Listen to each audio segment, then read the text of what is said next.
Je m'associe bien sûr à ce que mes collègues ont rappelé sur l'importance du problème de la fraude à la TVA transfrontalière. Je ne reviendrai pas sur le mécanisme complexe de cette fraude. La perte est de 147 milliards d'euros pour l'Union européenne, c'est-à-dire 30 fois les recettes attendues par une éventuelle taxe GAFA.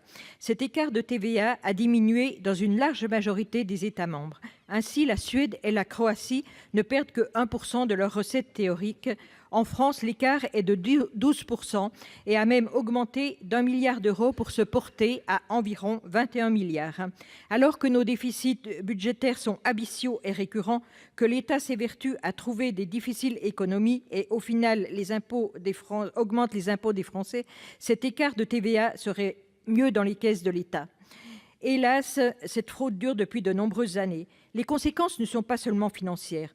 Dans le Jura, nombre d'entreprises travaillent en import-export. Certaines ont été victimes de ces pratiques frauduleuses. Ces malversations peuvent nuire à l'image de nos petites et moyennes entreprises, exportatrices et vertueuses. Ceci doit être pris en considération. La solution n'est pas qu'au niveau de l'Union européenne, dont les décisions en matière fiscale butent sur la règle de l'unanimité. La lutte la plus efficace reste au niveau des États. Les progrès technologiques offrent de nouvelles opportunités pour le contrôle. Ils doivent être complétés par une indispensable réforme de la fiscalité à la TVA. Monsieur le ministre, êtes-vous prêt à développer des moyens informatiques performants, à revoir les modalités d'encaissement de la TVA et à sanctionner plus fortement les fraudeurs? Êtes-vous prêt à l'avenir à avancer au même rythme que les autres pays européens? Envisagez-vous une réforme efficace contre la fraude fiscale? Je vous remercie. Monsieur le ministre, vous avez 2 minutes. Oui, j'utiliserai moi, Madame la Présidente, si vous me le permettez, et pas par non-respect de Madame la sénatrice et de sa question, mais je crois avoir répondu nombreuses fois. Mais je vais peut-être le redire, évidemment, parce que le souci qui est le vôtre est partagé par le gouvernement. Et je remercie encore une fois le groupe RDSE d'avoir permis ce débat. Au projet de loi de finances que je présenterai au nom du gouvernement au mois de septembre, il y aura 2 grands sujets de fiscalité. Le règlement de la fiscalité locale, ça vous intéressera, j'imagine, bien sûr, tout ici.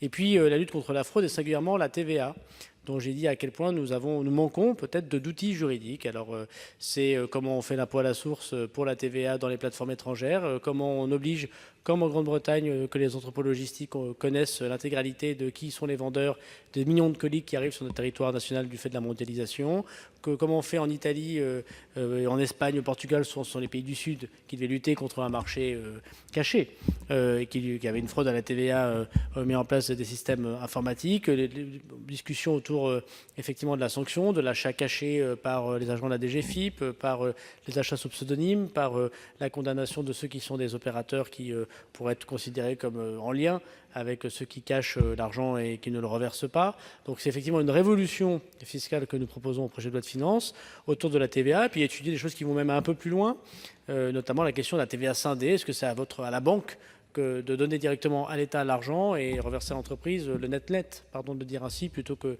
pour l'entreprise de calculer avec ou sans TVA. Ça tient aussi, Madame la sénatrice, je le redis une nouvelle fois, à la simplicité de notre fiscalité. Plus vous multiplierez les taux de TVA réduits, plus on fera des niches tous ensemble, plus la fraude, elle va là où c'est pas clair. Alors, le montant que vous évoquez, c'est pas qu'un montant de fraude à TVA, c'est parfois des entreprises qui se trompent de bon gré. On m'a raconté cette anecdote lorsque j'étais jeune élu, de la TVA quiche chaude et la TVA quiche froide. Selon les produits que nous travaillons ici en fiscalité, nous créons tous collectivement des monstres un peu fiscaux où il faut beaucoup de compréhension pour pouvoir donner la bonne fiscalité et la bonne application, la bonne lutte contre la fraude. Et je pense que la simplicité de la loi votée par le Parlement et présentée par le gouvernement aidera aussi beaucoup à ne pas se tromper. Madame Chauvin, souhaitez-vous répliquer? Je vous remercie de votre réponse, Monsieur le ministre, et de celle que vous avez pu donner dans le courant de l'après-midi, évidemment. Et certes, les mesures que vous décrivez vont dans le bon sens, bien sûr pour les entreprises jurassiennes, donc pour l'ensemble des entreprises de la France. Toutefois, hélas, nous avons beaucoup de retard et cette perte pour la caisse de l'État retombe sur le contribuable français. Alors, à l'heure où nos compatriotes demandent plus de justice fiscale, il est extrêmement important de leur envoyer des messages forts. La lutte contre cette fraude y prend toute son importance.